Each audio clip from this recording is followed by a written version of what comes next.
Buenos días, señores alumnos. En esta oportunidad nos vamos a ocupar de la patología quirúrgica benigna de estómago y duodeno. En primer lugar, nos vamos a ocupar de la gastritis. Ustedes saben de que el sufijo itis alude al término de una inflamación, ¿verdad? En este caso, pues es una inflamación a nivel gástrico. Aquí les estoy presentando una clasificación anatomopatológica que dice que podemos agruparlas en tres, ¿no? Erosiva y hemorrágica. Aquí está constituida la gastritis por estrés, la gastritis por AINES, la gastritis alcohólica y la gastropatía hipertensiva por TAN.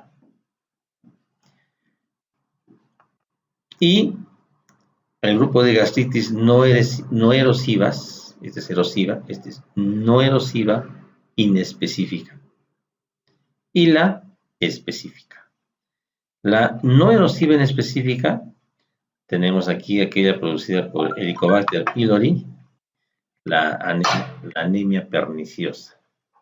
Y la específica, porque su cuadro, digamos, anatomopatológico nos da el diagnóstico etiológico. En este caso tenemos, por ejemplo, la infección por citomegalovirus, por cándida. Unas enfermedades granulomatosas como la sarcoidosis en la enfermedad de Crohn, sífilis, tuberculosis, la llamada gastritis eosinofílica, la linfocítica y la enfermedad de Menetrier, ¿no? Cuyo cuadro anatomopatológico nos da la etiología. Vamos a hablar en primer lugar de la gastritis por estrés o gastritis erosiva hemorrágica. Es la causa más frecuente de hemorragia digestiva en los pacientes que están internados en la unidad de cuidados intensivos. ¿Por qué se caracteriza? Hay erosiones múltiples, superficiales y difusas. Generalmente se localizan en el fondo y cuerpo gástrico. Podemos agruparlas en tempranas, que ocurren antes de las 24 horas, y tardías, las que se observan todavía transcurridas 24 a 72 horas. La gastritis por estrés, como ustedes están viendo ahí, ocurre en pacientes, digamos, delicados, por algo están en cuidados intensivos generalmente. Es en aquellos pacientes que sufren de sepsis, los politraumatizados, se encuentran en shock, una hemorragia severa, enfermedades del sistema nervioso central, por ejemplo, traumatismos encefalocranianos. Cuando ocurren estos pacientes, se llama incluso la enfermedad de Cushing, la úlcera de Cushing. Quemaduras graves, ¿no? Que tengan más del 30% de la superficie corporal un gran quemado. Aquí se llama la úlcera de Curling, por ejemplo. A pacientes que sufren un distrés respiratorio agudo, ¿no? Insuficiencia respiratoria. Pacientes con insuficiencia renal, insuficiencia hepática o en casos de cirugía prolongada. Como ven, son pacientes críticos que pueden tener este cuadro. La patogenia. La gastritis por estrés se produce por un desequilibrio entre los factores defensivos y los factores agresivos. En el sentido de que disminuirían más los factores defensivos, es decir, disminuye el flujo sanguíneo, disminuye la producción de moco, la secreción de bicarbonato, la producción de prostaglandinas, lo que lleva a una baja de la resistencia mucosa. Por ejemplo, un paciente con sepsis, ¿no? Que lleve a la falla orgánica, en general, compromiso hemodinámico, por ejemplo, va a tener una hipoxia, una hipoperfusión, ¿no? Un shock. Y esta hipoperfusión, hablando ya del estómago, ¿no es cierto?, va a llevar a una isquemia de la mucosa gástrica. Al tener isquemia de la mucosa gástrica, pues todos estos factores que normalmente produce la mucosa gástrica para protegerse del ácido, pues van a venir a menos. Y esto desencadenaría la gastritis por estrés. ¿Cuál es el cuadro clínico? Ocurre en más del 50% de estos pacientes, ¿no? Ocurre 1 o 2 días después del trauma, de la noxa. O sea, ocurre tempranamente. Si el paciente está consciente, va a referir a anorexia, dolor epigástrico, náusea y vómito. La hemorragia digestiva suele ser leve en la mayoría de los casos. Si nosotros hacemos la endoscopía tempranamente, vamos a confirmar el diagnóstico en el 90% de los casos. O sea, lesiones múltiples, superficiales, localizadas en la parte alta del estómago. Entonces, lo mejor que podríamos hacer en estos casos es la profilaxis. Si tenemos un paciente crítico, pues tenemos que tratar los problemas que lo han puesto en esta condición, es decir, tratando la sepsis, corregir la hipoperfusión o el estado de shock, proporcionando una adecuada ventilación, ¿no? Nutrición de preferencia enteral, manteniendo el equilibrio interno ácido básico, un balance hidroelectrolítico, ¿no? Y también podemos ayudarnos con antiácidos para contrarrestar el ácido, ¿no? Puede darse 30-60 centímetros por hora, una buena eficacia como ustedes están viendo. También podemos dar bloqueantes H2 o inhibidores de la bomba de protones, protectores de la mucosa gástrica, por ejemplo, el sucralfato. ¿No? Todas estas medidas generales podemos tomar. Entonces, el tratamiento médico es específico y de soporte. Y prácticamente es lo mismo que estamos haciendo en la profilaxis, ¿no? De todo paciente crítico, pues seguir con este tratamiento manteniendo la perfusión, manteniendo la ventilación, corregir el medio interno, tratamiento de la sepsis, ¿no? Y también si hay la hemorragia digestiva alta, pues el tratamiento de la hemorragia digestiva también va con antisecretores. También se puede llegar a una angiografía, ¿no? Vasopresina intraarterial o una embolización de la arteria gástrica izquierda. Pero generalmente la hemorragia digestiva alta, como estamos viendo que mayormente era de cantidad leve, lo que es el estado es crítico del paciente, pero su hemorragia generalmente es leve. Entonces, con las medidas generales, la reposición de volimia, la adecuada perfusión, entonces esta hemorragia va a ceder. Y estos tratamientos angiográficos serán pues aquellos pocos casos que no cedan al tratamiento, ¿no? Y ya la cirugía será pues en los casos ya extremos en que el paciente por la hemorragia caiga en shock. Como suelo decir, en la mayoría de casos el estado crítico es el paciente, pero la hemorragia no llega a ser tan severa, ¿no? Sino que estamos aquí refiriéndonos al shock ocasionado por la hemorragia digestiva. ¿Y cómo traducimos que es severo la hemorragia? Cuando necesitamos una transfusión de más de 6 unidades de sangre. O sea, 3 litros en 24 horas. Cuando estando en tratamiento a las medidas generales, la hemorragia recidiva o persiste. Quiere decir que se ha comprometido a un vaso importante que con el tratamiento médico es muy poco probable que sobreviva y no debemos de dejar transcurrir más tiempo porque el estado del paciente que de por sí ya era crítico y se está agravando con una hemorragia severa, pues puede poner en peligro su vida. Entonces es ahí cuando ya tenemos la opción del tratamiento quirúrgico.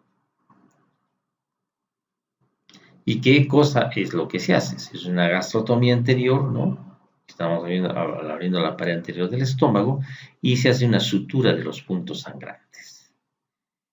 También podemos hacer un tratamiento antisecretor, una vagotomía troncular, ¿no? Y una piloroplastia. Menos frecuentemente podríamos hacer una antrectomía, ¿no? Una antrectomía parcial y con su vagotomía. Y más excepcionalmente hacer una cirugía más radical, que es la gastrectomía total, ¿no? Esto ya es muy excepcional.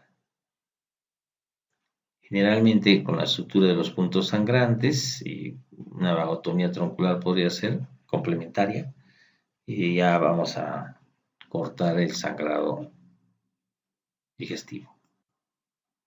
En segundo lugar, vamos a ocupar de la gastritis por Helicobacter pylori, ¿no? Este germen que está últimamente muy de boga, muy mencionado.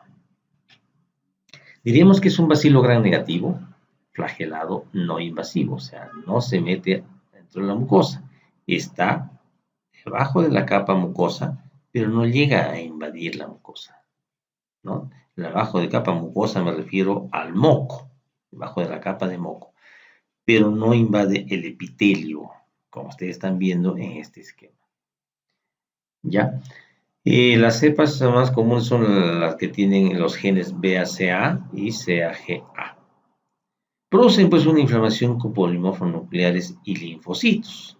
Esta es una inflamación inespecífica, ¿no? Inespecífica. Tienen ustedes aquí la prevalencia, miren ustedes cómo va aumentando a medida que aumenta la edad, ¿no?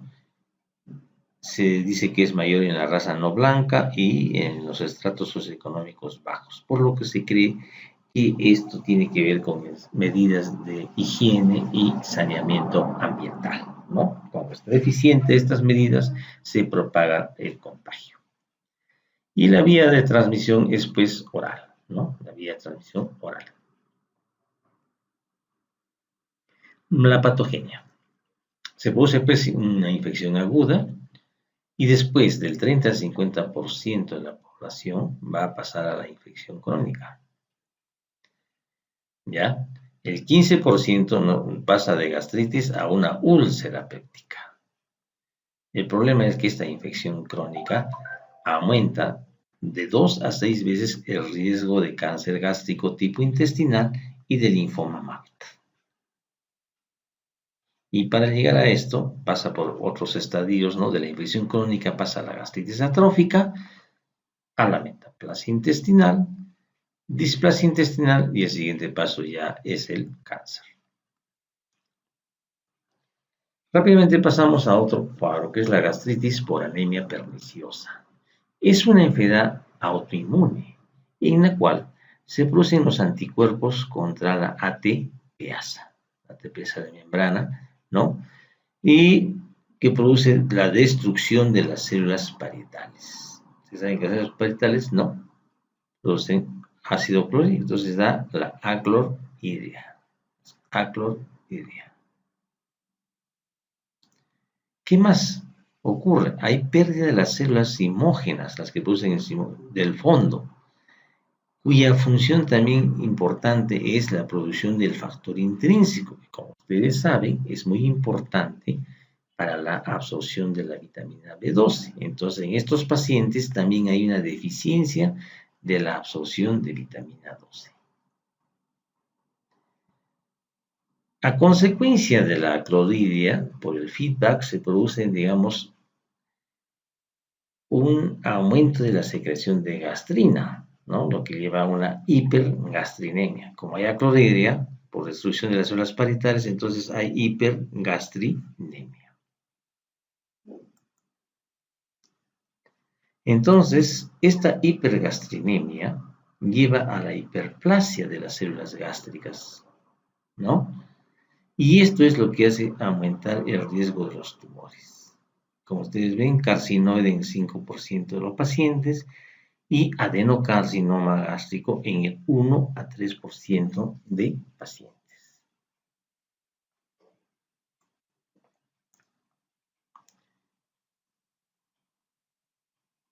Pasaremos a la úlcera péptica. La úlcera es una lesión en la mucosa gástrica o duodenal que se extiende más allá de la muscularis mucosae, ¿no? La muscularis mucosae. O sea, no es solamente una pequeña laceración superficial, sino ya está pasando la muscularis mucosae. Se ve que hay una disminución de la incidencia de los casos nuevos, ¿no? En Estados Unidos. Pero la prevalencia está siempre entre el 0,2 a 1,5% en Occidente. Lo que sí es cierto es que en los últimos 20 años las hospitalizaciones, ¿no?, han disminuido un 30%. Y también la morbimortalidad por úlcera péptica ha disminuido, miren ustedes, de 3,9 a 2,7. ¿Y gracias a qué? Gracias al tratamiento médico, que ha evolucionado bastante, ¿no? Tratamiento también incluso endoscópico.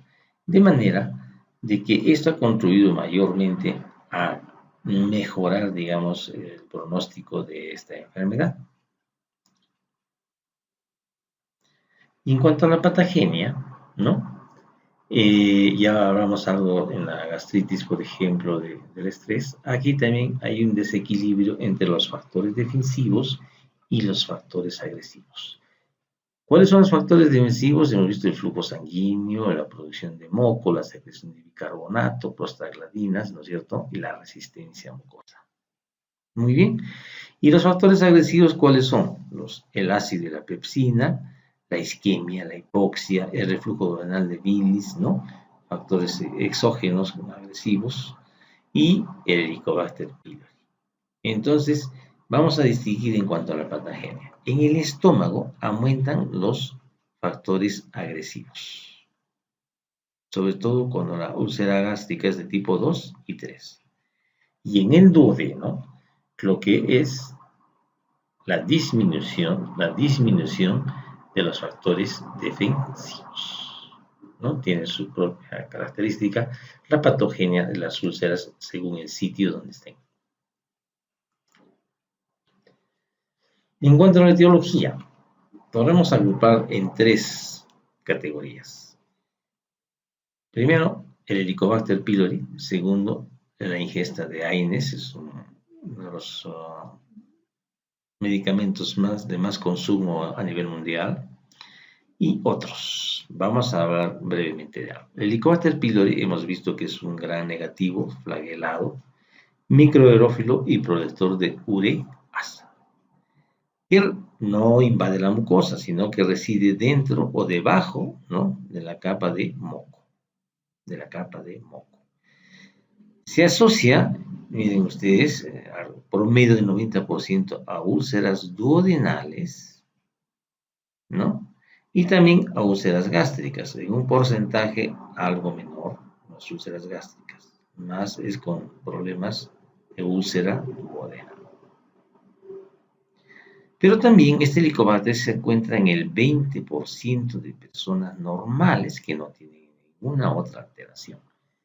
Es decir, que no solamente es la bacteria, también tiene que ver las características del hospedero, ¿no?, que no todos hacen el problema de gastritis o úlcera, en este caso por Helicobacter.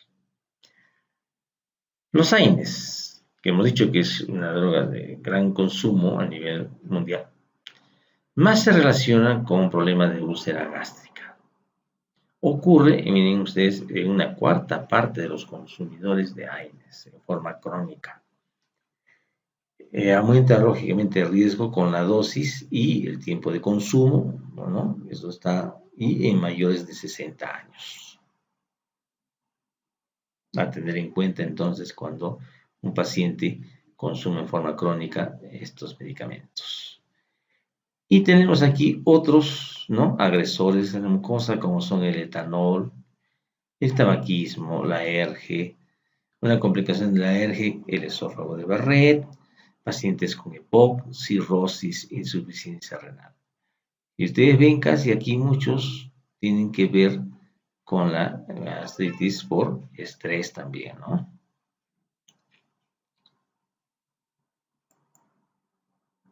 Muy bien. Hablemos sobre el Helicobacter pylori. El Helicobacter pylori, ¿cómo es que produce daño? Porque produce una serie de agentes tóxicos, ¿no? La ureasa que posee, entonces, hace que se aumente la producción de amoníaco, citotoxinas, mucinasas, fosfolipasas, ¿no? Factores, o sea, la estimulación digamos, del fenómeno inflamatorio, ¿no? El fenómeno inflamatorio.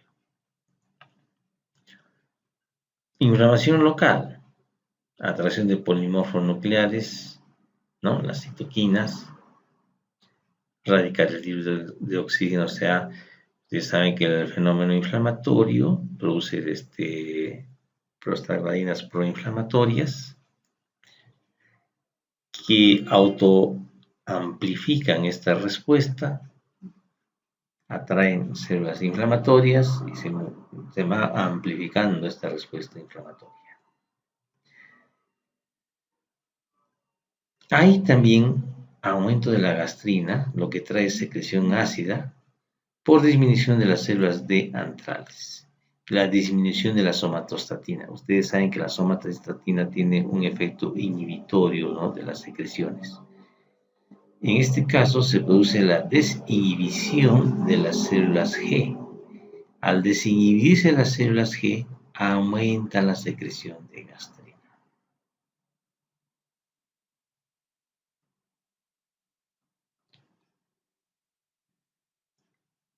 En el duodeno, ¿no?, hay una metaplasia gástrica a consecuencia del ácido que está pasando exageradamente del estómago al duodeno, ¿no?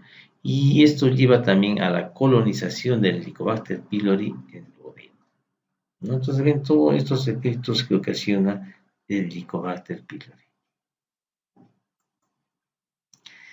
Hablaremos sobre los tipos de úlcera gástrica, ¿no? Johnston clásicamente ha hecho estos tipos, ¿no? Las úlceras que están asociadas con alto ácido y las úlceras que tienen relativamente poco ácido. ¿Cuáles son estas, no? La tipo 2, que está en el cuerpo gástrico, ¿no es cierto?, que se asocia con la úlcera duodenal. Y la tipo 3, que es la úlcera prepilórica. Ambas, ¿no?, la tipo 2 y la tipo 3, cursan con alto ácido. Y la de tipo 1, que está justo cerca de la incisura angulares, ¿no?, en la unión entre el cuerpo y el antro, y las que están en localización alta, las tipo 4.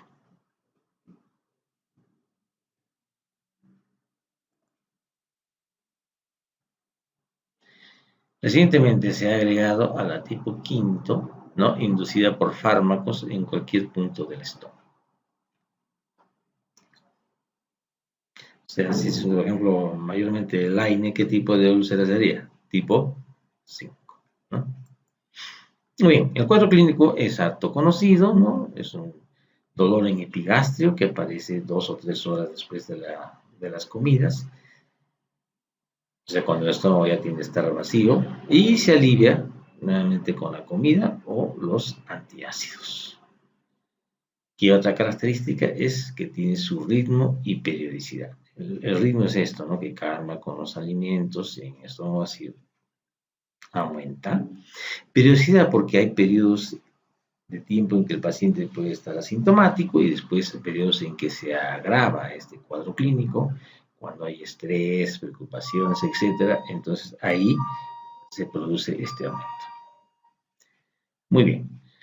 En cuanto a la edad, la úlcera duodenal son pacientes un poco más jóvenes, ¿no?, 20 a 45 años, generalmente en hombres, y la úlcera gástrica son pacientes mayores, Sin embargo, últimamente se ha visto que también la incidencia de enfermedad ulceropéptica tiende a aumentar en las mujeres, ¿no?, a medida que se van integrando cada vez más a la vida económica, al ritmo de vida actual, pues ellas también son más susceptibles de sufrir este problema. Como exámenes auxiliares, en general podemos hacer una hematimetría, ¿no? Hepatograma, porque estamos viendo que pacientes cirróticos también pueden tener problemas. Los pacientes renales, ¿no? Entonces también hacemos este examen de bioquímico. Y también también es deseable hacer un dosaje de los niveles de gastrina, ¿no? O sea, que haya una hipergastrinemia que esté originando este problema de la úlcera.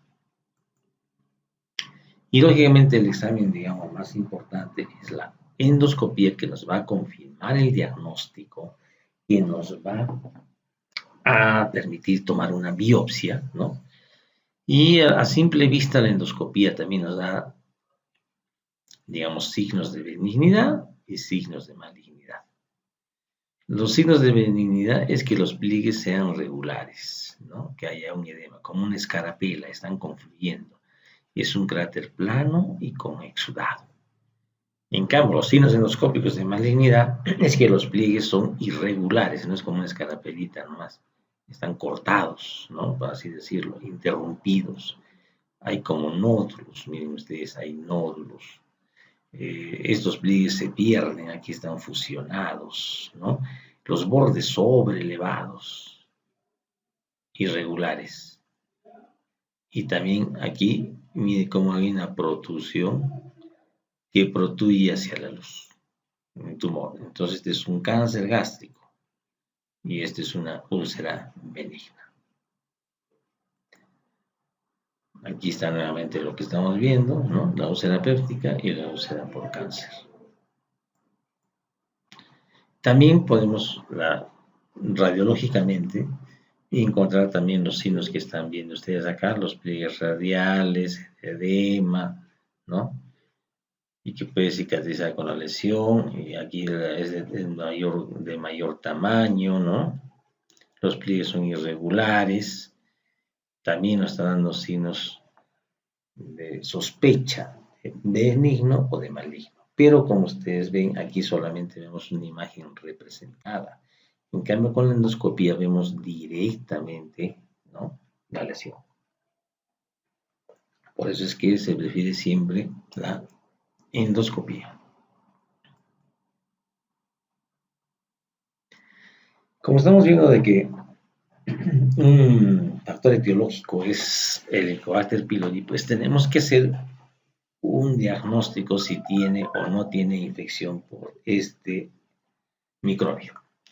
Y para ello tenemos métodos directos y métodos indirectos o no invasivos. ¿Cuáles son estos? Los métodos directos son la endoscopía, que nos permite tomar la biopsia, ¿no? El test de ureasa en la biopsia y lógicamente el cultivo. Ya que hemos ingresado al estómago, podemos hacer un cultivo del Helicobacter.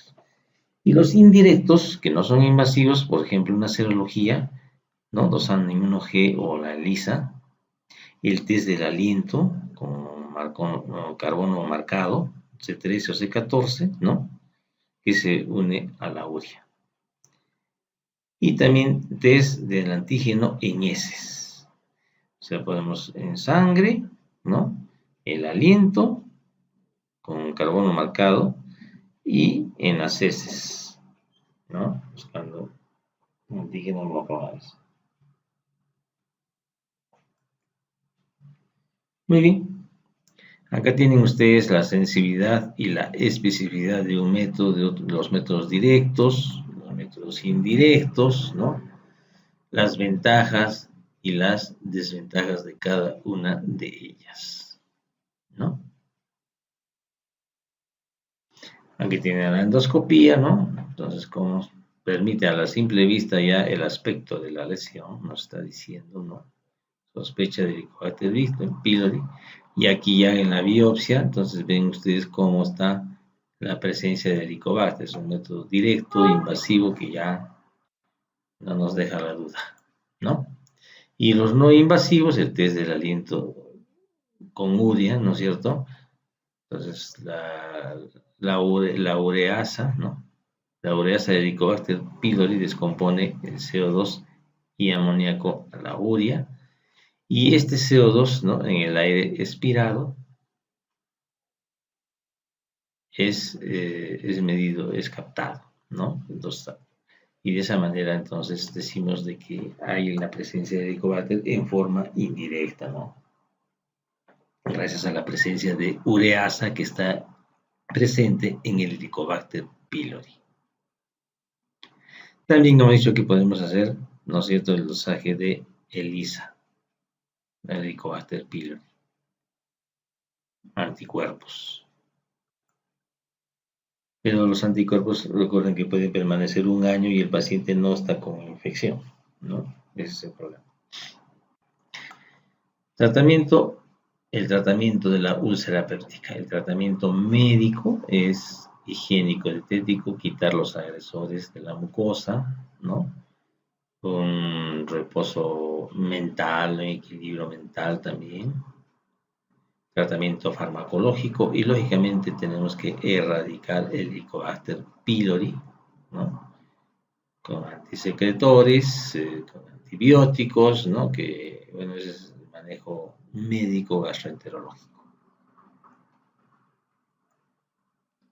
¿Y cuándo vamos a operar?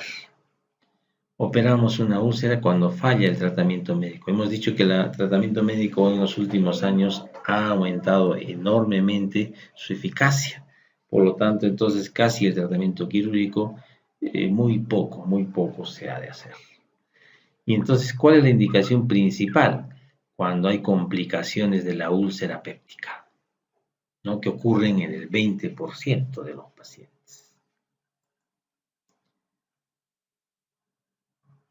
Entonces, ¿cuáles son estas complicaciones? La hemorragia digestiva, que es la más frecuente, 10 a 15% de los pacientes. Segundo, la perforación, principalmente en la úlcera gástrica. Y tercero, una secuela, ¿no? Por la fibrosis de la úlcera es que se produce la obstrucción. Son unas 3 complicaciones. Entonces, en endoscopía, que está sangrando, la úlcera, vemos que hay esta clasificación, la clasificación de Forrest, ¿no? Que va desde el sangrado activo realmente hasta que ya el sangrado que ha pasado, que no está activo. Entonces tenemos 1, grado 2 y grado 3 como subgrados correspondientes, ¿no? Y como ustedes ven, mientras más sangrado hay activo, pues la posibilidad de que vuelva a sangrar es mayor, ¿no? Y la posibilidad de mortalidad también, pues, ¿no? Y va descendiendo si el sangrado ya no está activo cuando se está haciendo la endoscopía. Y el tratamiento de la hemorragia por úlcera péptica. Tenemos el tratamiento médico, ¿no? Que puede ser de los inhibidores de bomba de protones, y el tratamiento endoscópico, ¿no? Que puede ser la inyección de adrenalina, procoagulantes, incluso fotocoagulación con láser, electrocoagulación, ¿no? Y finalmente el tratamiento quirúrgico. Y se basa mayormente en la clasificación de Forrest, ¿no? Sobre el tipo 1, alta posibilidad de sangrado. Muy bien. Entonces, ¿cuándo vamos a hablar un poquito más del tratamiento quirúrgico, ya que estamos en el curso de cirugía? Paciente que tiene un sangrado que lo lleva al shock. Ha fallado el tratamiento médico y el endoscópico en esta hemorragia, que requiere una transfusión de más de 6 unidades de sangre total en 24 horas para mantener la hemodinamia. Quiere decir que el vaso es importante. Y finalmente, cuando hay una recurrencia durante el tratamiento médico, ¿no? Ha fallado el tratamiento médico, endoscópico, o está recurriendo. Entonces, esto es mejor entrar a la sala de operaciones porque no va a cesar el sangrado. ¿Y qué tenemos para ofrecer al paciente desde el punto de vista quirúrgico? Recuerden que en la úlcera gástrica lo que aumentaban eran los factores agresivos, o sea, tenemos de tratar de frenar la producción del ácido, ¿no es cierto?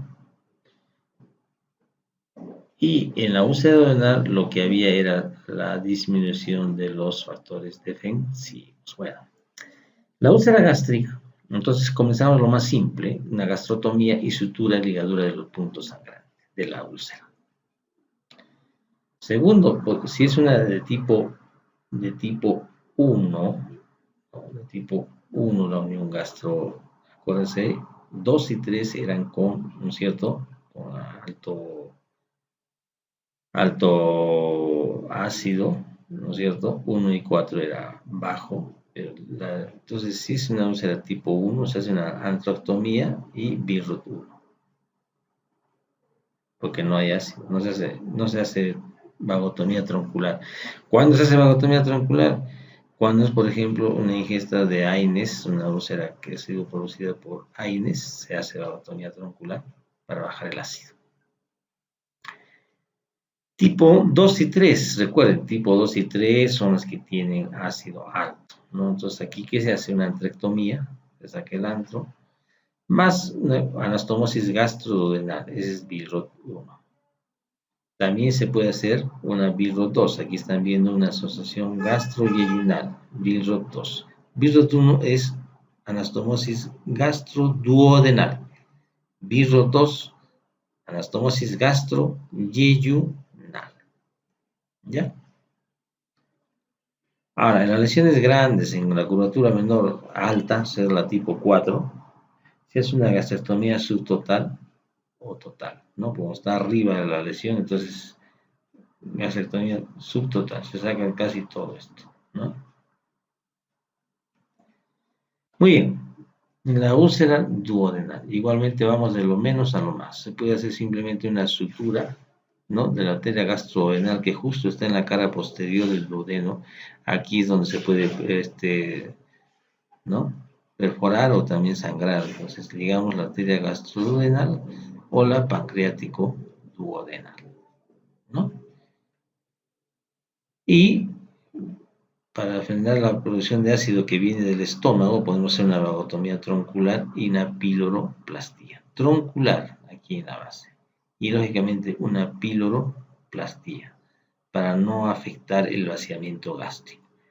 Después ustedes van a tener una clase sobre las complicaciones de la cirugía gástrica, entonces van a entender por qué en una vagotomía troncular tenemos que hacer complementariamente una piloroplastia. ¿Por qué?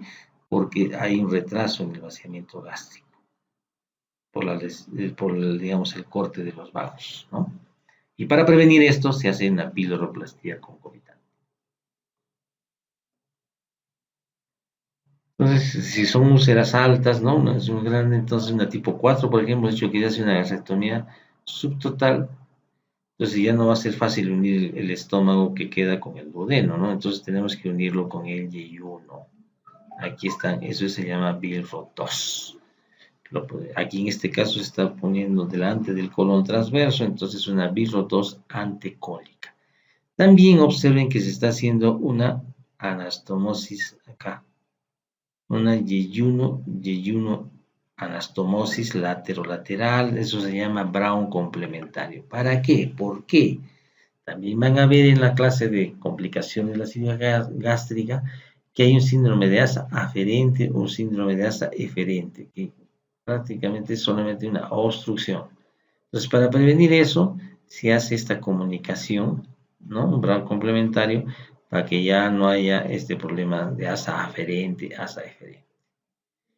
Y finalmente, ya digamos la cirugía ya más radical es hacer una extirpación completa del estómago, ¿no? Una gastrectomía total, que es muy poco frecuente. Estamos hablando de patología benigna, no estamos hablando de cáncer, ¿no? Entonces, y la reconstrucción del tubo digestivo, ¿cómo se hace? Mediante una Y de Rux, ¿no?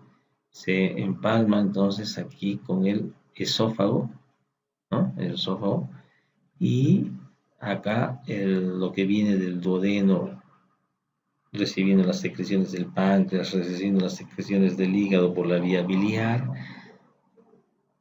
es restablecido con una anastomosis, digamos, yeyunal término lateral. Acá también hay una anastomosis esófago-yeyunal término lateral. En segundo lugar, nos vamos a ver de la perforación, ¿no? Es otra complicación de la úlcera péptica. Como ustedes están viendo, la perforación tiene una mortalidad del 15%. Cuando se trata de una perforación en la úlcera duodenal, el 90% es en la cara anterior del bulbo duodenal, o sea, en la primera porción, ¿no? Ahí ocurre. Y cuando es la úlcera gástrica, el 60% ocurre en la curvatura menor, ¿no? Es lo más usual. Como están viendo ustedes aquí en la imagen, miren, ahí está la perforación, ¿no? Ha atravesado todas las capas del estómago o del duodeno, produciendo lógicamente una peritonitis. Si es una perforación de una úlcera gástrica tipo 1, recuerden que no hay ácido, ¿no? O bajo ácido relativamente, entonces lo que hacemos es una antrectomía, ¿no? Con un bilrotuno, o sea, gastroduodenal-anastomosis, o también puede hacerse un bilrot 2. Si es el tipo 2 y 3, recuerden que es con ácido alto, entonces hacemos lo mismo, pero tenemos que contribuir a bajar el ácido también con una vagotomía troncular. En el caso de la úlcera duodenal, el hecho que es en la cara anterior del duodenal generalmente, pues entonces podemos suturarlo revivando los bordes de la perforación y hacemos una sutura, ¿no?, en 2 capas y encima podemos poner un parche de Piplon, método que se llama como el parche de Graham, ¿ya? También podemos hacer adicionalmente una vagotomía troncular y en tal caso una piloroplastía. ¿Y por qué? Porque aprovechamos esta duodenotomía anterior, ¿no? Suturamos la úlcera y hacemos la piloroplastía, es decir, cerramos en forma transversal, ¿no? Abrimos en longitudinal y lo cerramos en forma transversal. Y esto nos sirve para complementariamente hacer una piloroplastía y una vagotomía troncular. Por eso se hace esto, ¿no? Si el problema está más bajo, casi a la segunda porción, digamos, del duodeno, entonces el cuadro más severo se hace una exclusión, ¿no? Una exclusión pilórica. Cerramos el píloro y hacemos una anastomosis gastroyeyunal. Eso es el Bilro 2. O podemos llevar una Y de Rux, ¿no? Una Y también, que es un tipo de anastomosis gastroyeyunal, ¿no? Y tienen ustedes siempre la antrectomía con Bilro 2 o Y de Rux. Entonces, en general, vamos a actuar sobre el estómago distal, ¿no? Y dependiendo de la extensión de la resección, podemos anastomosar al duodeno, Bilrot 1, o al yeyuno, Bilrot 2. Aquí, por ejemplo, que en esta placa están viendo ustedes, ¿qué cosa están viendo? El signo de Joubert, ¿no? El neumoperitoneo, aire debajo del diafragma, que depende del tiempo de evolución también, ¿no? Las vagotomías para repasar, ¿no? Entonces, el vago, cuando se secciona en sus troncos principales, el vago izquierdo y el vago derecho, pues es una vagotomía troncular, ¿no? Y se secciona, pues, lógicamente, el nervio de la Tardier, que inerva acá digamos, el esfínter, ¿no? Que sale del antro al duodeno, ¿no? El esfínter gástrico pilórico. El esfínter pilórico.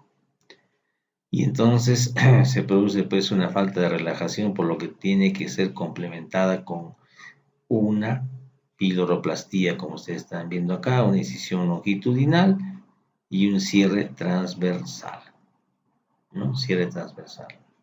Entonces, al ampliar la boca de la unión gastroduodenal, ya entonces ya no hay este problema de retraso en el vaciamiento gástrico, ¿no? Esa es la vagotomía troncular.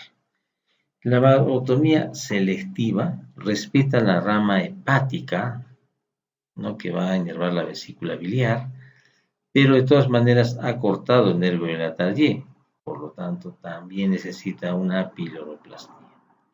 Y la tercera vagotomía es la supraselectiva, que como ustedes están viendo aquí, corta las ramas que inervan el cuerpo, el fondo, ¿no? El fondo, el cuerpo, y respeta el nervio de la Tardier y la rama hepática.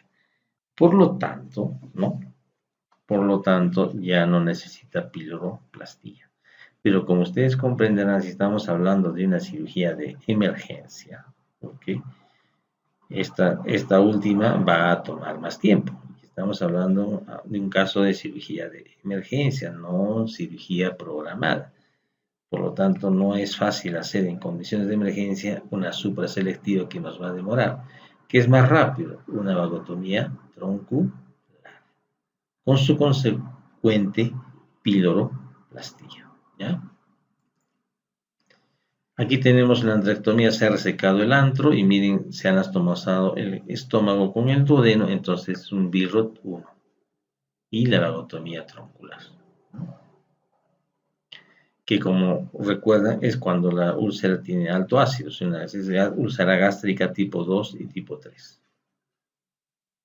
Y recuerden que esta es la ubicación, ¿no? La úlcera gástrica 2 es una úlcera en el cuerpo y en el duodeno, ¿no? El cuerpo gástrico y en el duodeno. Y la tipo 3 es prepilórica, entonces cae bien esta operación. Y el tercer problema de complicación de la úlcera péptica es la obstrucción. Como es un problema inflamatorio crónico, lleva a la estenosis, ¿no? Entonces, ¿en qué más se presentan las úlceras duodenales o las úlceras gástricas tipo 2 y tipo 3, que como ustedes saben cursan con alto ácido? Miren ustedes una representación de la radiografía, cómo se distiende el estómago y no hay pasaje del contraste a duodeno. O sea, este paciente tiene un cuadro de obstrucción intestinal alta. Y lo comprobamos con el endoscopio. Entonces vemos cómo está estrechada la luz que casi no deja pasar el endoscopio. Lógicamente también tenemos que tomar una biopsia para descartar que esto no sea un cáncer, ¿no? Aunque aparentemente no parezca. Muy bien, y entonces, ¿qué tenemos que hacer aquí? Está obstruida la salida del estómago. Entonces, lo que podemos hacer es, aquí como están viendo, una andrectomía, y dependiendo de la extensión, podemos volver a anastomosar con el duodeno. Esto es una BIROT 1, como están viendo, ¿no es cierto? O podemos anastomosar con el yeyuno de dos maneras. Una gastro-yeyuno anastomosis, como ustedes están viendo aquí, ¿no? Término lateral, o una gastroyeyunostomosis, pero mediante una Y de Rux.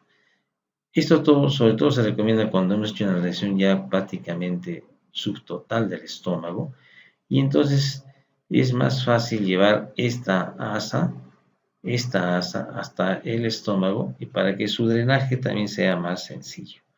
Aquí estás llevando una asa muy larga hasta arriba, así que en este arco, que nos puede dar un síndrome de asa aferente, un síndrome de asa eferente. En cambio aquí, como ustedes están viendo, el drenaje es más directo y hay menos problemas del vaciamiento, ¿no? Como les vuelvo a decir, todas estas complicaciones de la cirugía gástrica las van a ver en otra clase, no es el motivo de la presente. Y entonces aquí estamos simplificando las opciones que tenemos, ¿no? Una obstrucción. Entonces podemos hacer una andrectomía, ¿no? Más BIROT 2, o BIROT 1 y vagotomía troncular. ¿Ya? La gastroyeyunostomía, que es la BIROT 2 más vagotomía troncular, o BIROT 2 y vagotomía ultraselectiva. En realidad, se prefiere, como les digo, en la práctica más una vagotomía troncular.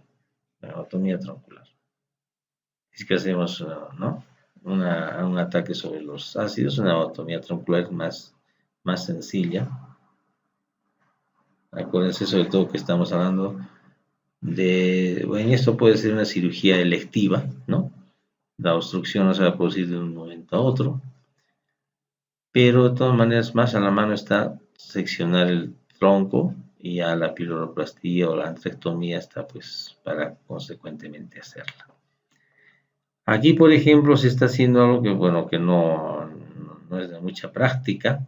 Está cerrado el tránsito y entonces simplemente hago una anastomosis gastroyeyunal, ¿no? Para que sea un bypass, digamos así, pero no resecamos este tejido enfermo, este tejido estenosado. Quizás en pacientes alto riesgo quirúrgico, que no están en buenas condiciones, se podría hacer esta intervención. Pero lo preferible es resecar este tejido enfermo y anastomosarlo lo más fisiológicamente posible, es con una anastomosis gastroduodenal, o sea, un BILROT 1. Y si no es posible ello, puedes hacer una de estas dos anastomosis, ¿no? Una con Y de Rux o simplemente esta lateral gastro yeyuno anastomosis.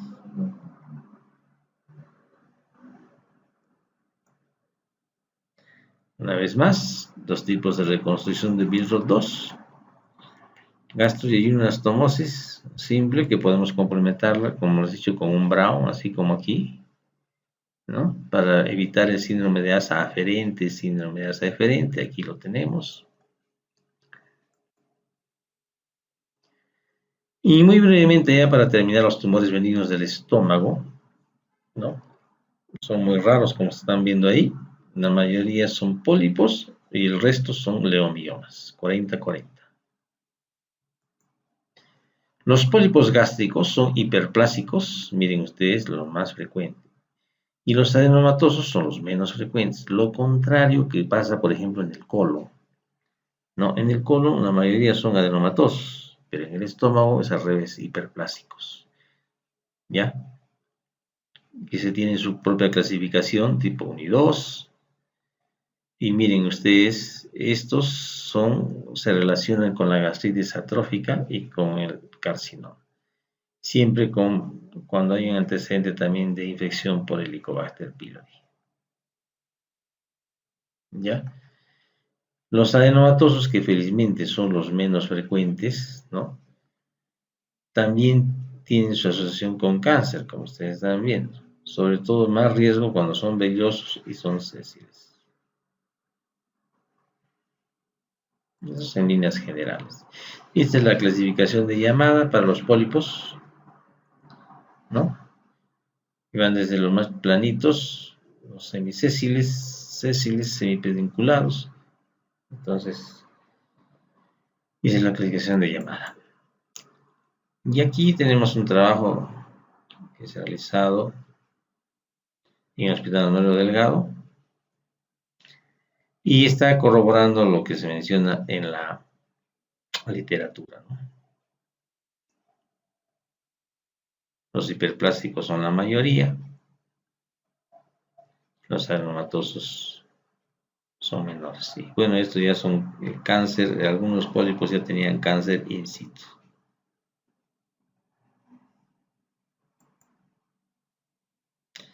Los pólipos de glándula fúndica son hiperplasia glandular, ¿no? Se asocian a pólipos adenomatosos familiares el síndrome de Gardner. También se asocia a personas que tienen mucho tiempo tratamiento con inhibidores de la bomba de protones. ¿Por qué? Porque produce hipergastrinemia. Y esta hipergastrinemia digamos, predispone a la aparición de adenomas. ¿Ya? Y también en pacientes que tienen Helicobacter pylori, ¿no? También se ha visto estos casos. Y en un tercio de los pacientes desemboca en gastritis atrófica. O sea, hay que tener en cuenta estos tratamientos prolongados con inhibidores de la bomba de protones o pacientes que tengan Helicobacter y que no se traten, ¿no? Deben de tomarse las medidas de precaución. Tenemos también el granuloma eosinófilo, que básicamente es el infiltrado eosinófilo que lo caracteriza. ¿Y cuál es el tratamiento de los pólipos? Polipectomía endoscópica si se hacen las lesiones pedunculadas. Y si la lesión es sésil, pues simplemente tenemos que hacerlo con cirugía. Que puede ser una recesión gástrica en cuña, parcial o total, de acuerdo al grado de atipia en anatomía patológica. Y hemos hablado de los pólipos, entonces el otro problema es el leomioma, ¿no? Es el tumor benigno intramural más frecuente del estómago. ¿Dónde se origina? En el músculo liso de la muscular propia, de la muscular de la mucosa o de los vasos incluso también. Miren, su localización más frecuente es en el cuerpo y en el antro gástrico. Entonces, ¿cuál es el tratamiento? La ablación local, ¿no? Y si los tumores son grandes, pues se hará una gastrectomía subtotal. Eso sería, digamos, en forma sucinta, la patología benigna del estómago, que prácticamente son dos cuadros, ¿no? La gastritis y la úlcera péptica. Y también hemos hablado así someramente sobre los tumores benignos del estómago, que podemos, dos grupos, ¿no? Los pólipos y los leomiomas. Muchas gracias.